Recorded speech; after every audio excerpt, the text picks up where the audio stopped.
വേറൊന്നുകൂടി പറയാം. ഒരു 2 മാസം മുമ്പാണ് ഇവിടെ പുത്തിരിപ്പാടത്ത്, തൊട്ടപ്പുറത്താണ്, നിങ്ങൾക്ക് മാധ്യമപ്രവർത്തകർക്ക് അന്വേഷിച്ച് മനസ്സിലാക്കാൻ കഴിയും, തൊട്ടടുത്ത് കാരക്കോടടുത്ത് പുത്തിരിപ്പാടം എന്നൊരു സ്ഥലമുണ്ട്. വേണമെങ്കിൽ നടന്നും പോകാം, പക്ഷേ വാഹനത്തിൽ പോകാവുന്ന ഒരു സ്ഥലമാണ്. ഈ പഞ്ചായത്തിലുള്ള സ്ഥലമാണ്. അവിടെ ഒരാൾ ഇതേപോലെ മരണപ്പെട്ടു. തെങ്ങേറ്റ കയറാൻ വേണ്ടി വന്ന ആളാണ്. പുത്തൻ വീട്ടിൽ രാമകൃഷ്ണൻ എന്ന കുഞ്ഞൂട്ടൻ, ഒരു പാവം മനുഷ്യൻ ഇങ്ങനെ മരണപ്പെട്ടു. അപ്പോൾ എന്നോട് അവിടുത്തെ ആളുകളെല്ലാം പറഞ്ഞു അദ്ദേഹത്തെക്കുറിച്ച് വളരെ നല്ല അഭിപ്രായം പറഞ്ഞു. അപ്പം അദ്ദേഹം കോൺഗ്രസിൻ്റെ ഒരു സജീവ പ്രവർത്തകനായിരുന്നു. അദ്ദേഹം സജീവ കോൺഗ്രസ് പ്രവർത്തകനായിരുന്ന ഒരാളാണ്. ആരും വഴിയടഞ്ഞില്ലല്ലോ. സ്വന്തം പാർട്ടിയുടെ ഒരു പ്രവർത്തകൻ കൊല്ലപ്പെടുമ്പോൾ എല്ലാ ഇതിലും വികാരം ഉണ്ടാവും. മറ്റത് അത്രയും അടുത്ത ഒരാളാകുമ്പോൾ ശരിക്കും എത്ര വലിയ ദുഃഖവും രോഷവും ഉണ്ടാവും. ആരും വഴിയടഞ്ഞിട്ടില്ല. വഴിതടഞ്ഞില്ലെന്ന് മാത്രമല്ല, കോൺഗ്രസിൻ്റെ അറിയപ്പെടുന്ന നേതാക്കന്മാരും അവിടെ വന്നുപോലും ഇല്ല എന്നാണ് പറഞ്ഞത്. നിങ്ങൾ അന്വേഷിച്ച് നോക്കൂ. ഞാൻ ആരോപണമൊന്നും ഉന്നയിക്കുന്നില്ല, ഞാനിപ്പോൾ കേട്ടൊരു കാര്യമാണ്. അപ്പം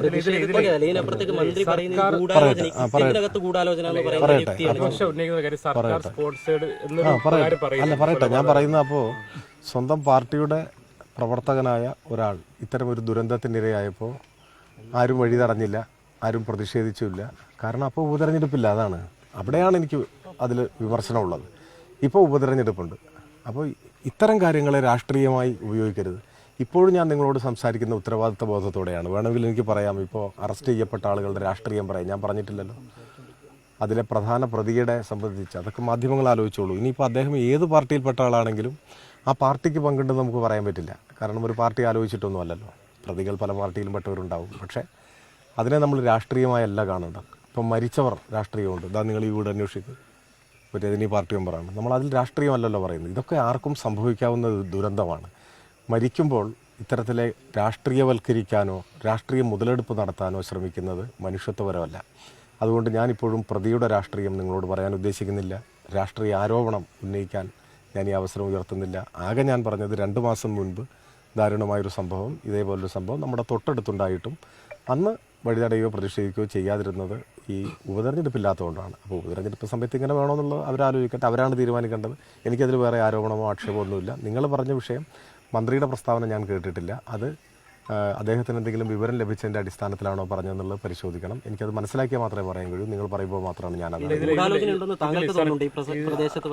അല്ല, ഞാൻ ഇത്തരം സംഭവങ്ങളിൽ എവിടെ സംഭവങ്ങളുണ്ടായാലും അതിനെ ആ വിഷയത്തിൻ്റെ മെറിറ്റിൽ നിന്നുകൊണ്ടും ദുരന്തത്തിന് ഇരയായവരുടെ ദുഃഖത്തിൽ പങ്കാളിയാവുകയും ചെയ്യുന്ന ഒരു നിലപാടേ ഞാൻ സ്വീകരിക്കാറുള്ളൂ. മറ്റു കാര്യങ്ങളെക്കുറിച്ച് ഞാൻ മനസ്സിലാക്കിയിട്ടില്ല. അങ്ങനെ എന്തെങ്കിലും വിവരങ്ങൾ എനിക്ക് ലഭിച്ചാൽ ഞാൻ തീർച്ചയായിട്ടും അത് സംബന്ധിച്ചൊരു നിലപാട് നിങ്ങളോട് പറയും. മന്ത്രി പറഞ്ഞത് മന്ത്രിക്ക് ചിലപ്പോൾ ലഭിച്ചിട്ടുള്ള വിവരങ്ങളുടെ അടിസ്ഥാനത്തിലായിരിക്കും.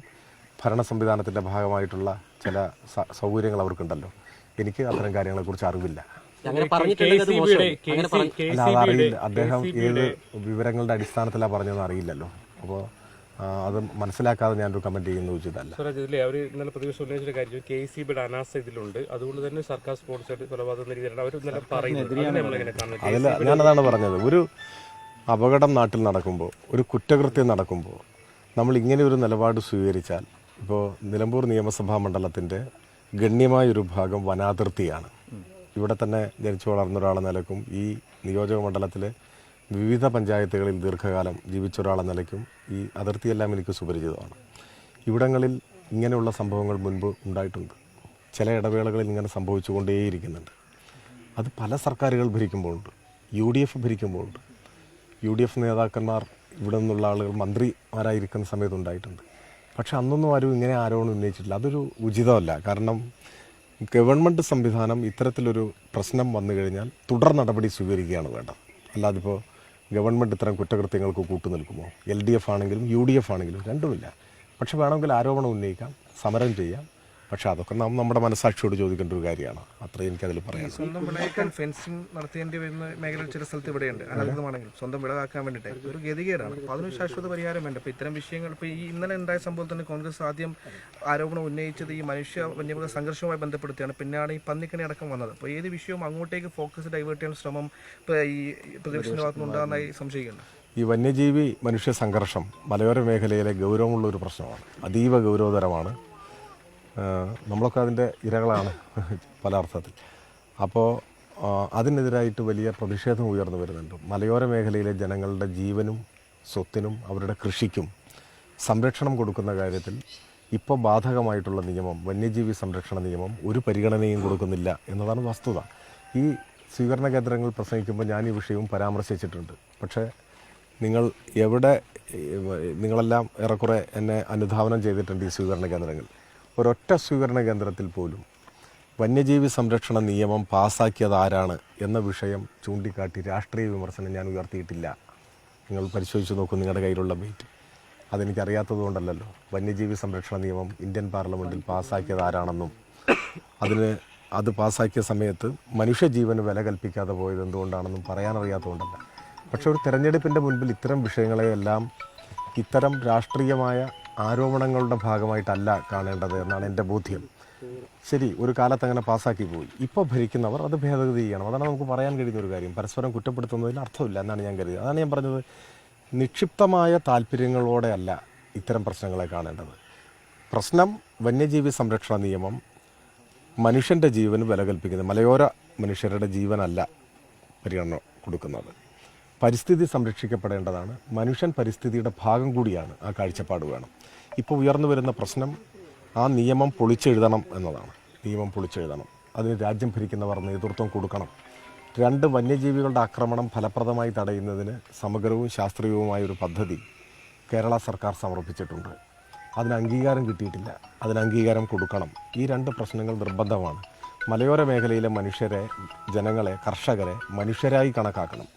അവർക്കും ജീവിക്കാനുള്ള അവകാശമുണ്ട് എന്ന് ഗവൺമെൻറ് മനസ്സിലാക്കണം. ഇന്ത്യൻ പാർലമെൻറ്റാക്കാർ, സെൻട്രൽ ലെജിസ്ലേഷൻ ആണല്ലോ ഇത്. മനുഷ്യരെ തെറ്റിദ്ധരിപ്പിക്കാൻ ചിലർ ശ്രമിക്കുന്നുണ്ട്. ഇത് കേന്ദ്ര നിയമമാണല്ലോ. വന്യജീവി സംരക്ഷണ നിയമം എന്ന് പറഞ്ഞാൽ ഇന്ത്യൻ പാർലമെൻറ്റ് പാസ്സാക്കിയ കേന്ദ്ര നിയമമാണ്. ആ നിയമത്തെ മറികടക്കാൻ സംസ്ഥാന നിയമസഭയ്ക്ക് കഴിയില്ല. ഏത് പാർട്ടി ഭരിച്ചാലും, ആര് ഭരിച്ചാലും കഴിയില്ല. അപ്പോൾ അതിനുവേണ്ടിയുള്ള സമ്മർദ്ദമാണ് ശക്തിപ്പെട്ടു വരേണ്ടത്. ആ സമ്മർദ്ദത്തിൻ്റെ രാഷ്ട്രീയം നോക്കേണ്ട കാര്യമില്ല. എല്ലാ പാർട്ടിയിലും പെട്ട ആളുകൾ ഒരുമിച്ച് നിന്ന് അതിനുവേണ്ടി നമുക്ക് ശബ്ദം ഉയർത്തുകയാണ് വേണ്ടത്. അത് ഈ സമയത്ത് സ്വാഭാവികമായിട്ടും ആ പ്രശ്നങ്ങൾ വരും. പക്ഷേ ഇത് അതിൽ മാത്രം മാനമുള്ളതല്ല. ഇത് ഇത്തരത്തിലുള്ള കുറ്റകൃത്യങ്ങളിൽ നിന്ന് ആളുകൾ പിന്മാറണം. വേറെ ന്യായമൊന്നും പറയേണ്ട കാര്യമില്ല. അതിൽ കർശനമായ നടപടി വേണം. സമൂഹത്തിൽ ബോധവൽക്കരണവും വേണം.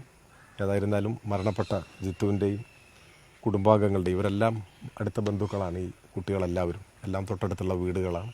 അവരുടെ ദുഃഖത്തിൽ പങ്കുചേരുന്നു. അവരെ നമുക്ക് കഴിയും വിധത്തിൽ ആശ്വസിപ്പിക്കാം എന്ന് മാത്രമേ ഇപ്പോൾ പറയാറുള്ളൂ.